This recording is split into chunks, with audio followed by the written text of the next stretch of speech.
Question तक तो हम लोगों ने कर लिया था आसानी से। अब 150 से आगे देखते हैं।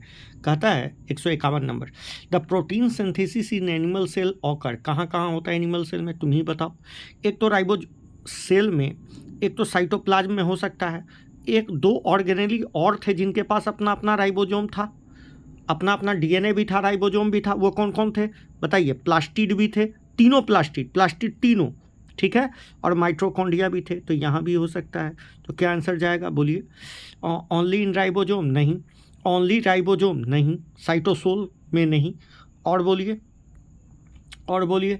Ribosome present in nucleolus as well as ribosome present in cytoplasm as well as mitochondria. तो आंसर बन गया, सबको पता है, आंसर बन गया, सबको पता है। ठीक है, आगे बढ़ते हैं। कहता है UTR region, untranslated region present between transitional unit of mRNA. अरे यूटीआर जिसका ट्रांसलेशन नहीं होता उसको क्या बोलते हैं? Untranslated region. तो आंसर कहाँ गया? 152 का कहाँ गया? 1। ठीक है, आइए नए किए हैं, आके पढ़ लीजिए। ठीक है, in bacteria cell catalytic unit कौन होता है बताइए? 50S। अरे नहीं बताए थे। यूकैरियोट में पूछता तो 60S, ठीक, 60S, और प्रोकैरियोट में पूछ रहा है तो 50S। अब 50S में भी 23S और 60S में 28S। नहीं पढ़े हैं, आके अभी भी वक्त है, संभल जाइए, अभी भी वक्त है। हम बार बार बोल रहे हैं। देखिए बहुत हाई लेवल का क्वेश्चन किया जा रहा है। कहता है protein synthesis required for the synthesis of tRNA. तो टीआरएनए को बनाने, charging of tRNA, charge tRNA, तो टीआरएनए को चार्ज करने के लिए क्या क्या चाहिए? एक तो एमिनो एसिड चाहिए होगा। अरे टीआरएनए पर एमिनो एसिड को जोड़ना ही तो चार्जिंग बोलते थे। क्या क्या चाहिए बोलिए? तो एक एटीपी चाहिए, एटीपी तो चाहिए, एमिनो एसिड चाहिए, एटीपी चाहिए, मैग्नीशियम, एंजाइम और टीआरएनए चाहिए, यही सब तो चाहिए। तो 154 का क्या हो जाएगा बेटा? 2 नंबर आंसर सही है। कहता है, यहाँ देखिए, कहता है अगला क्वेश्चन क्या है? कहता है termination of polypeptide synthesis in bacteria different from eukaryote. क्या? तो यूकैरियोट में प्रोकैरियोट में क्या था? प्रोकैरियोट में जो प्रमोटर से, ये प्रमोटर था, ये स्ट्रक्चरल जीन था, और ये टर्मिनेटर था कि नहीं? तो टर्मिनेटर पर एक वो रो फैक्टर जुड़ता था। मगर हम बोले थे यूकैरियोट में RF1 बहुत सारे फैक्टर होते हैं, RF1, RF2, RF3। याद आ रहा है? याद आएगा तो आ जाएगा। तो क्या बोलेंगे? Involve more than one type of release factor. तो 155 का क्या, 155 का क्या हो जाएगा बेटा? 155 का क्या आंसर हो जाएगा? 3। एक से ज़्यादा रिलीज फैक्टर आते हैं किस में? यूकैरियोट में। उसमें एक वो रिलीज फैक्टर आता है, रो। ठीक है, अब बताइए, हम बताए थे कि single amino acid incorporated polypeptide में एक एमिनो एसिड जोड़, मतलब एक एमिनो एसिड ला के जोड़ देने के लिए बताइए कितना एटीपी और जीटीपी का खर्चा होता है? तो बोले थे एक तो चार्जिंग में क्या हुआ, एक एटीपी का खर्चा, और दूसरा एक जोड़ने में जीटीपी का खर्चा। याद आ रहा है? और एक जो बड़ा वाला यूनिट होगा उसको आगे भी तो खिसकाइएगा ना, तब ये पेप्टाइड साइड पे आ जाएगा, टीआरएनए आएगा ना। ए साइड से कहाँ आ जाएगा? पी। तो कितने जीटीपी? 2 जीटीपी और 1 एटीपी। तो कितना हो गया बेटा? 1 एटीपी 2 जीटीपी। तो क्या आंसर गया बताइए? क्या आंसर गया?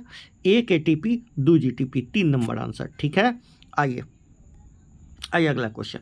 कहता है mRNA अटैच विथ, किसके साथ mRNA? तो राइबोजोम के। ये तो बकवास क्वेश्चन, ये क्वेश्चन में मज़ा नहीं आया। ठीक है, पक्का मज़ा नहीं आया।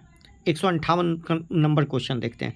कहता है during translation initiation in GTP molecule is needed, formation of formyl methionine, binding of 30S सब यूनिट नहीं, association of 30S mRNA फॉर्माइलेटेड।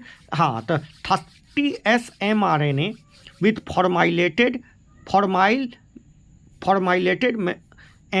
फॉर्माइलेटेड methionine tRNA. तो आंसर गया 158 का 3 नंबर। ठीक है, 3 नंबर। याद आया?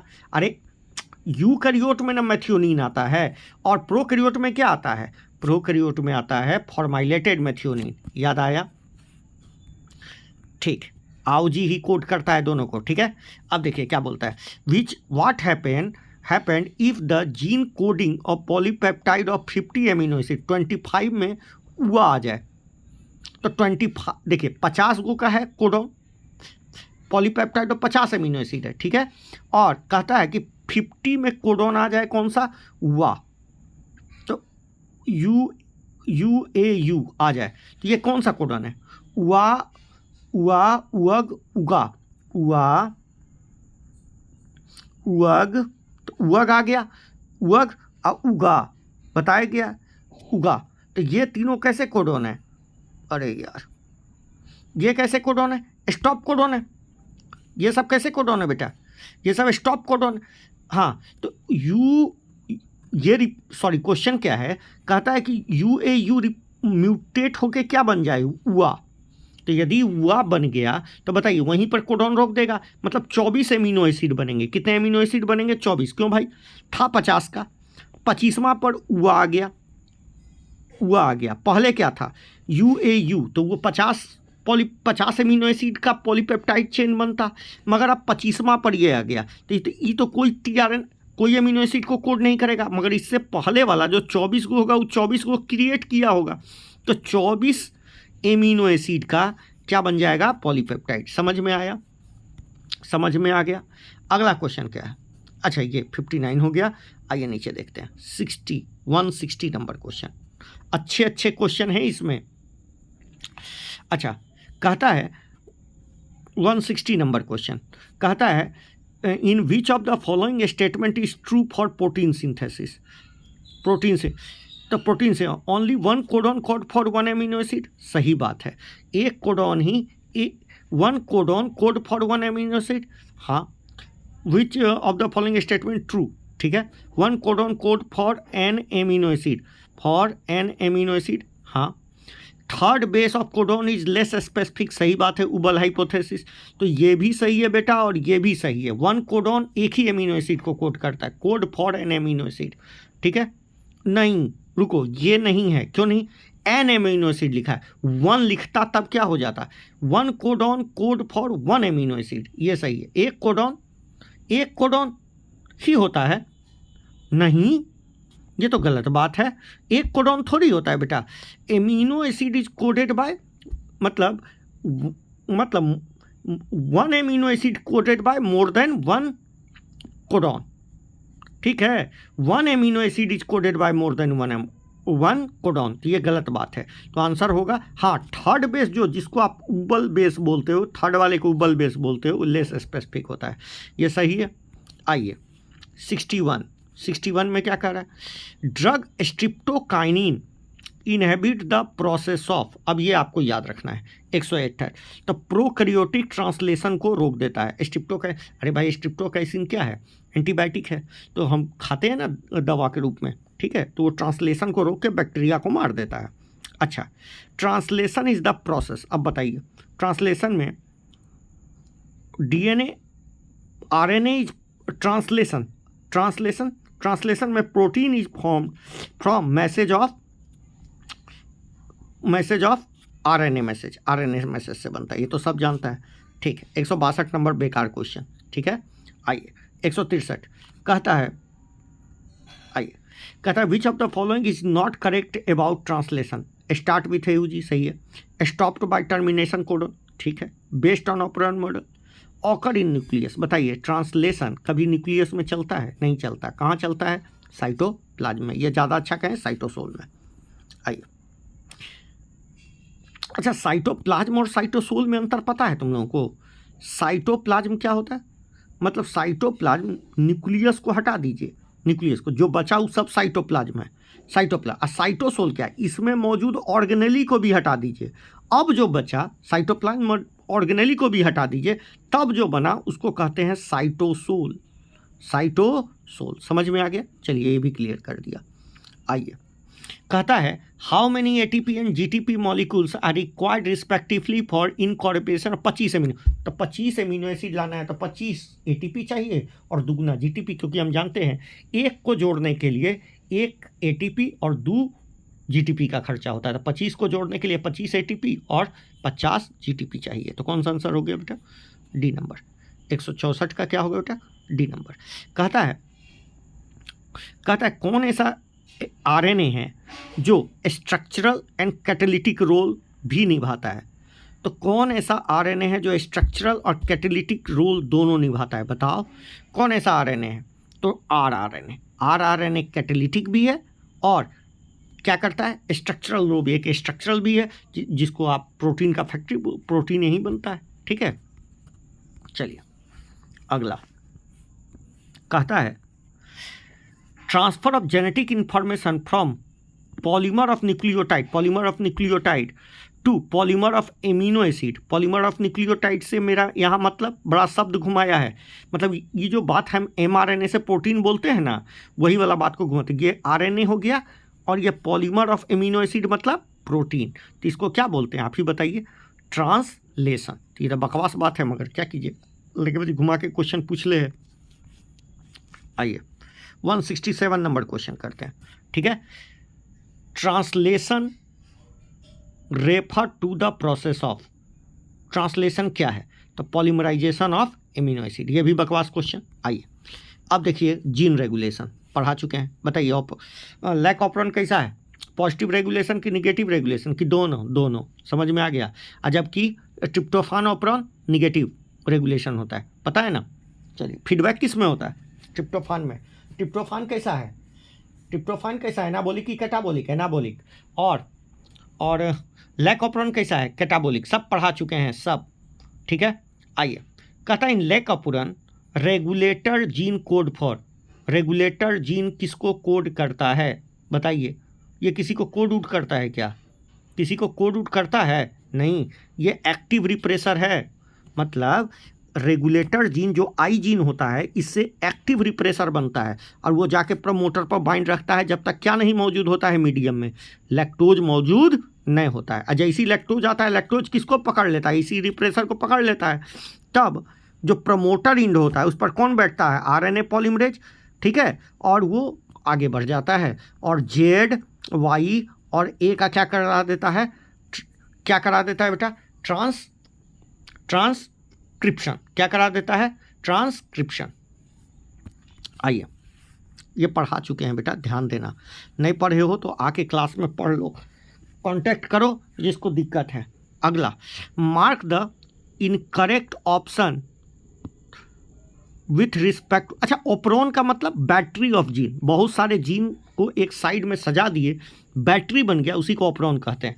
कहता है mark the incorrect option with respect to lac operon. ये positive as well as negative control है, सही बात है।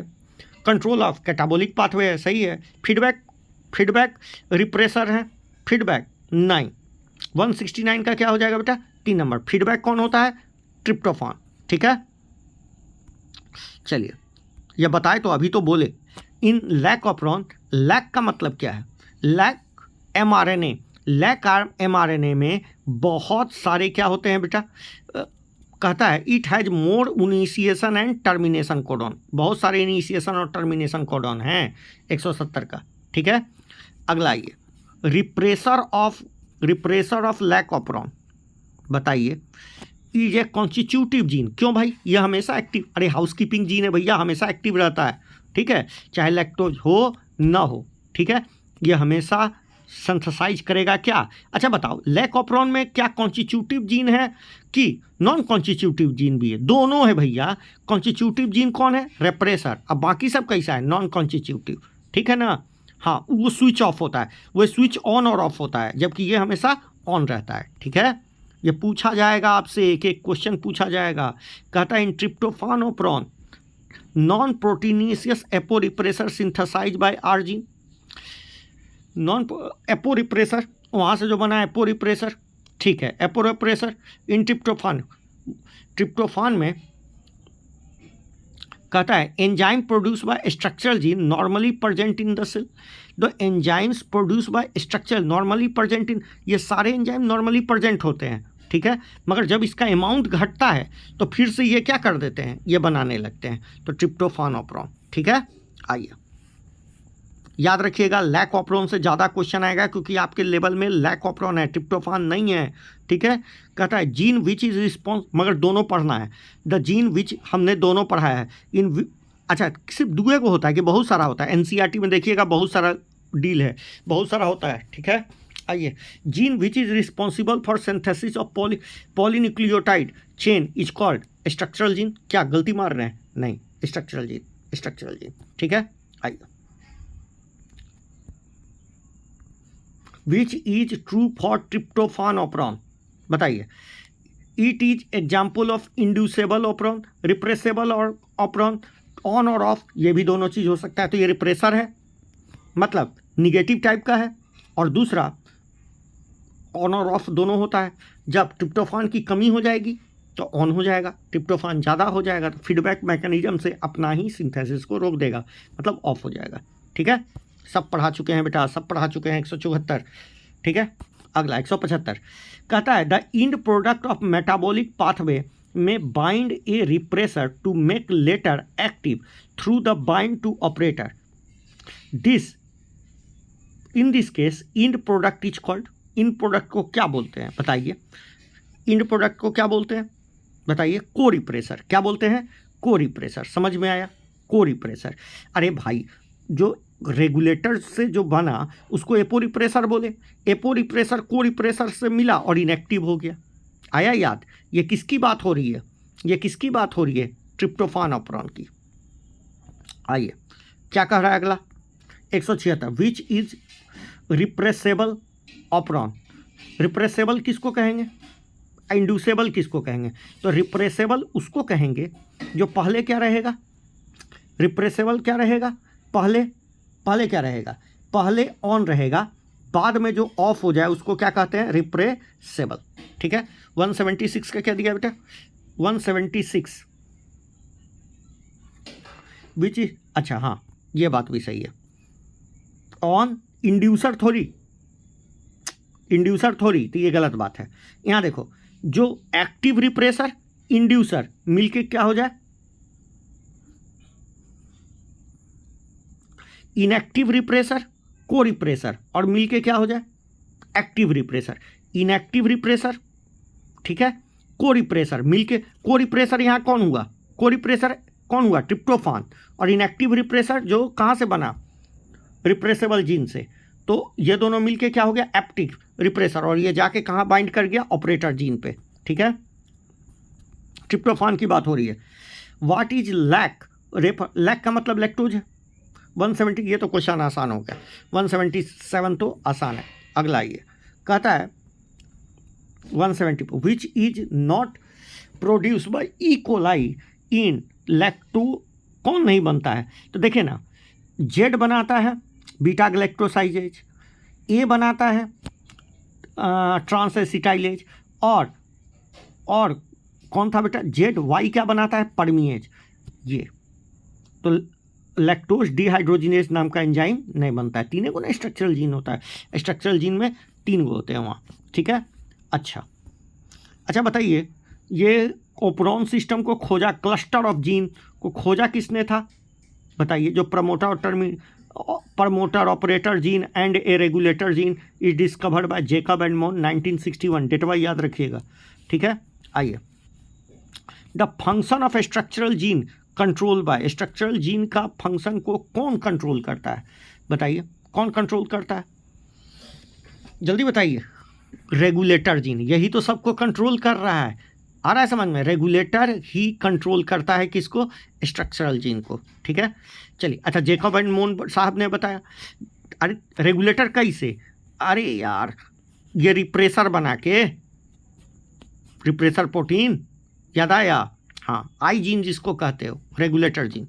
आइए, रेगुलेटर प्रोटीन बना के, रेगुलेटर प्रोटीन, रिप्रेसर नहीं, रेगुलेटर प्रोटीन बना के कहता है the accessibility of promoter region of prokaryotic DNA by RNA polymerase in many cases regulated by interaction of some protein sequence terminate। कहाँ पर ये सीक्वेंस टर्मिनेट करता है? तो ये ऑपरेटर पर बाइंड करता है। कहाँ बाइंड करता है? ये CMP फैक्टर की बारे में बात हो रही है।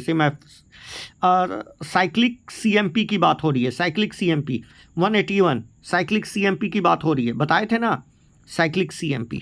ये बताता है कि ये हाथ पकड़ के किसको लेके आता है? RNA पॉलीमरेज को, और कहाँ बैठा देता है?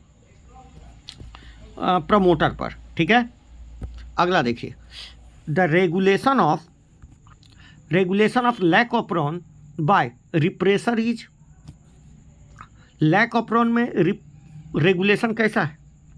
The regulation of lac operon is referred as negative. ये निगेटिव है, क्यों भाई? क्योंकि ये जैसी बाइंड करेगा, रिप्रेसर जब बाइंड करेगा तो ऑफ करा देगा, बाइंड नहीं किया तो क्या हो गया? ऑन रहा। ठीक है, तो कैसा है ये, समझ में आया? कैसा है? निगेटिव। जैसे कोई चीज़ यदि हम बताए थे ना निगेटिव रेगुलेशन, यदि डीएनए से कोई चीज़ बाइंड करे और एमआरएनए का बनना बंद हो जाए, ठीक है, तो इसको क्या बोलोगे? निगेटिव। और डीएनए से कोई चीज़ बाइंड करे और एमआरएनए का बनना शुरू हो जाए तो हम क्या बोलेंगे? Positive regulation. समझ में आया? तो बताओ, जब रिप्रेसर प्रोटीन जाके कहाँ बाइंड कर जाता है? यहाँ पर। जब लैक्टोज नहीं होता है तो यहाँ बाइंड करता है और एमआरएनए बनना बंद हो जाता है, प्रोटीन बनना बंद हो जाता है, एंजाइम बनना बंद हो जाता है। चलिए, कहता है which is correct? I gene code for repressor of lac operon, I gene code for repressor, ठीक है। Z gene code for beta galactosidase, Z beta galactosidase बनाता है। Y gene code for transacetylase, नहीं। ये तो question आसान है बेटा, ये क्वेश्चन तो आसान है, इसका आंसर 3 नंबर, ठीक है। अरे वाई जीन क्या बनाता है? वाई जीन बनाता है परमिएज, ठीक है ना। ये क्वेश्चन तो याद करने वाला था, फालतू क्वेश्चन। कोई कॉन्सेप्चुअल क्वेश्चन हो तो अच्छा लगता है, ठीक है। ये फालतू क्वेश्चन आता है तो सब बेकार लगता है। विच of the primary step of regulation of gene expression, primary step क्या है? कोई भी पूछे जीन रेगुलेशन का प्राइमरी स्टेप, यदि जीन को रेगुलेट करना है तो डीएनए से एमआरएनए ही नहीं बनने दो, तो ट्रांसक्रिप्शनल लेवल ही क्या कहलाएगा? Primary step. इसके बाद भी स्टेप है, प्रो स्प्लाइसिंग, फलाना ढेकना, ट्रांसलेशनल लेवल, ये ट्रांसलेशनल और transcriptional level, splicing level. Eukaryote में तो बहुत सारे लेवल होते हैं, ठीक है। तो प्राइमरी लेवल यदि पूछ रहा है तो ट्रांसलेशनल में लेवल मारिए। क्या मारिए? Translational level. आ गया। अब देखिए बकवास क्वेश्चन 185 क्या कर रहा है बेटा? Find out sequence of structural gene in lac operon. सब जानता है, क्या बताए थे? जेड वाई ए, बताइए। जेड वाई ए रटा दिए हैं ये सब। तो 125 समझ में आ गया? ये सब क्वेश्चन तो हमने क्लास में ही रटा दिया था, ठीक है। अब म्यूटेशन अगले क्लास में। Thank you.